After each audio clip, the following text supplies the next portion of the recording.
పడమని సావట్టే, bike మీద పోతే bike టక్కర సాయబట్టే, ఆటోలో పోతే ఆటోలో బోల్తామని సావట్టే, పొలం పనికి అని పోతే పాంగుటి సావట్టే, అరే ఎక్కడిక్కడ పోతారని ఇంటికంటే గుండెకి సావట్టే.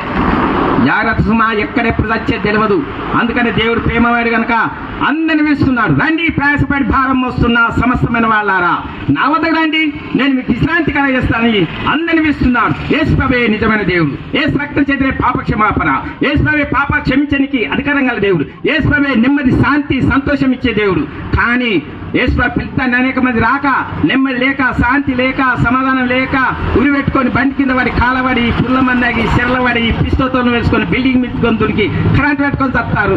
నెమ్మది ఇచ్చే దేవుని దగ్గర రాకపోతేవి, పాపాలు ఒప్పుకోకపోతేవి, దేవుడు చెప్పిన తిరగపోతేవి, నెమ్మది లేకపోయా అట్టే రావాడితివి.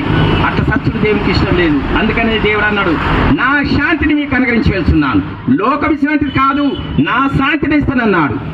దేవుడిచ్చే శాంతి ఎప్పుడు ఇప్పుడు విశ్రాంతి దేవునితో. లోకం కూడా తాగినప్పుడు, సీరియల్ టీవీ చూసినప్పుడు, సీరియల్ చూసినప్పుడు, కొత్త బట్టలు వేసుకున్నప్పుడు, నగలు వేసుకున్నప్పుడు, పేరు ప్రతిష్ట కలిగినప్పుడు, బంగారం ఉన్నప్పుడు, డబ్బు ఉన్నప్పుడు ఇంత శాంతి ఉంటుంది. అది పోతే అంత వచ్చే శాంతి లేదు, ఏంటి లేదు.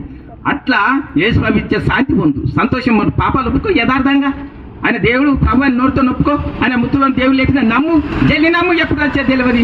అందుకని వాక్యంలో రాయబడేది, ఇదే మిక్కిలి కలుసు, ఇదే రక్షణ దినం, ఈ దేవుని పాపాల కొరకు పశ్చాత్తాపాడు. యేసుప్రభుని సొంత రక్షక అంగీకరించు, వెంటనే దేవుడు ఆయన బిడ్డకు అధికారం ఇస్తాడు, నీ పేరు జీవం రాసుకుంటాడు. తప్పదు నరులకు చావు, పోయిన ప్రాణము ఇక రాదు.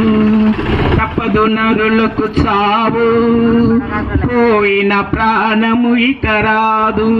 గొప్పగా కట్టిన మేడలు మిద్దెలు, గొప్పగా కట్టిన మేడలు మిద్దెలు, అసులు నీ వెంబడి రావు, అసులు నీ వెంబడి రావు.